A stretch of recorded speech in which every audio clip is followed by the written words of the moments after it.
వ్యతిరేకించండి 170 భూములను ప్యాకేజీలో తీసుకోవడాన్ని వ్యతిరేకించండి 170 భూములను ప్యాకేజీలో తీసుకోవడాన్ని వ్యతిరేకించండి. వర్ధిల్లాలి అఖిల భారత రైతు కూలీ సంఘం, వర్ధిల్లాలి అఖిల భారత రైతు కూలీ సంఘం, వర్ధిల్లాలి అఖిల భారత రైతు కూలీ సంఘం, ఆదివాసీ గిరిజనులు సాగులో ఉన్న భూములను ప్యాకేజీలో తీసుకోవడాన్ని వ్యతిరేకించండి.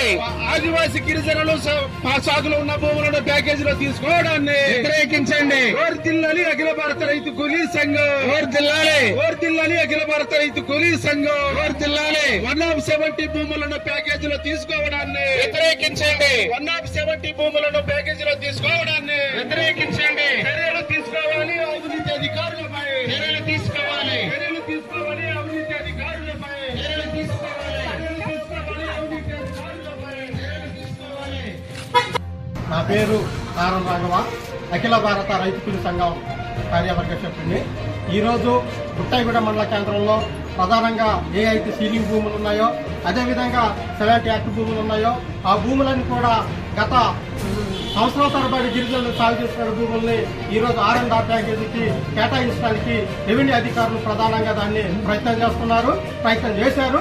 కాబట్టి ఆ భూములు ఏవైతే ఉన్నాయో, గిరిజనులు సాగు చేస్తున్న భూముల్ని మరల వాళ్ళకే దక్కేటట్టుగా ప్రభుత్వం చర్యలు తీసుకోవాలి. లేని ఎడల మేము ఈ యొక్క అవినీతి అధికారుల పైన మేము కఠినమైన చర్యకు మేము పాల్పడతాం. అదేవిధంగా ఈ రోజు ప్రధానంగా బుట్టాయిగూడ మండలంలో వెలుతురాలగూడెంలో ఉన్నటువంటి ఏదైతే 386 సర్వే నెంబర్ ఉందో, అది గతంలో 1978-79లో అది సీలింగ్ భూమి కింద తీసిచ్చినట్టు భూమి అది.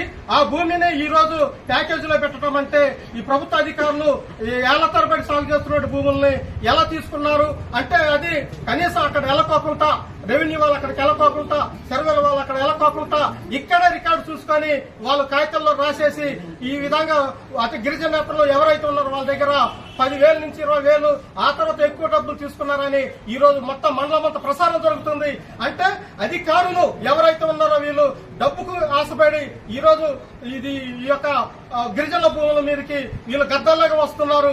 కాబట్టి ఈ గద్దలు ఎప్పుడైనా ఇక్కడ నుంచి పారిపోతాయి తప్ప మరొకటి కాదు. కాబట్టి ఎప్పటికైనా కళ్ళు తెరుచుకొని గిరిజనుల భూములు ఎవరైతే ఉన్నాయో వాళ్ళకి ఇవ్వాలని, ఎవరు సాగులు చేస్తున్నట్టు వాళ్ళకి పట్టాలు ఇవ్వాలని, అదేవిధంగా భూముల జోలికి వస్తే గిరిజనులు పెద్ద ఎత్తున మీ మీద వ్యతిరేకత పోరాటం చేస్తారని ఈ సందర్భంగా తెలియజేస్తున్నా.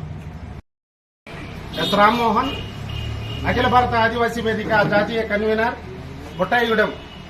బుట్టాయిగూడెం జీడిమెల్లి మండలాల్లో పోలవరం ప్రాజెక్టు కోసం సేకరిస్తున్నటువంటి భూమిలో తీవ్ర అవకతవకలు జరిగాయని, నిర్దిష్టంగా బుట్టాయిగూడెం మండలంలో రెడ్డిగండపారం రెవెన్యూ పరిధిలో నేడు 520 సర్వే నెంబర్లో 6 ఎకరాల 70 సెంట్లు, 346 సర్వే నెంబర్లో 5 ఎకరాల 20 సెంట్లు, 302 సర్వే నెంబర్లో 1 ఎకరం భూముల్ని గతంలో 25 సంవత్సరాల క్రితం ఆదివాసీ గిరిజనులకి ఆనాడు LTR భూమని ప్రభుత్వం నిర్ధారించి గిరిజనులకి పంచడం జరిగింది. అలాంటి భూమిని నేడు ఆనాడు అధికారులు ఇది LTR భూమని 170 భూమని నిర్ధారణ చేశారు. కానీ నేడు వచ్చినటువంటి అధికారులకు మాత్రం ఈ భూమి సక్రమమైన భూమి అయిపోయింది.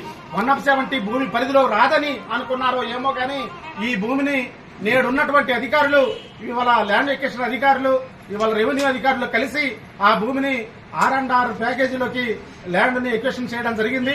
ఇది చాలా దుర్మార్గం.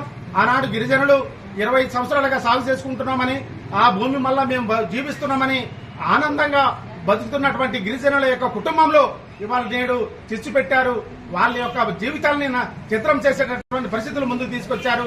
దీని కారణంగా ఇవాళ అఖిల భారత రైతు కూలీ సంఘం ఆధ్వర్యంలో నేడు బుట్టాయిగూడెంలో భారీ ర్యాలీ నిర్వహించి MRO కార్యాలయం వరకు వచ్చి MRO కార్యాలయం దగ్గర ధర్నా నిర్వహిస్తూ ఉన్నాం. ఇప్పటి వరకు ఏదైతే ఆదివాసీ గిరిజనులు సాగులో ఉన్నారో ఆ భూముల్ని ఇవాళ LTR భూములని వాళ్ళు ఆనాడు ఆ భూమి హక్కుదారులుగా అయ్యారు.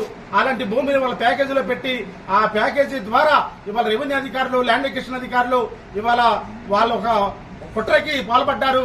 ఆ పాల్పడ్డ దాని మీద సమగ్ర విచారణ చేసి అధికారులపై చర్యలు తీసుకోవాలని, ఈ అవినీతి అధికారులను ఇక్కడ నుంచి చర్యలు తీసుకుని పంపించేయాలని మేము డిమాండ్ చేస్తూ, ఇలాంటి ల్యాండ్ ఎక్విజిషన్ లో జరుగుతున్నటువంటి అవకతవకలన్నింటిపై ఇవాళ పెద్ద సమగ్ర విచారణ చేసి ఈ అవినీతి అధికారులపై కఠిన చర్యలు తీసుకోవాలని మేము డిమాండ్ చేస్తా ఉన్నాం.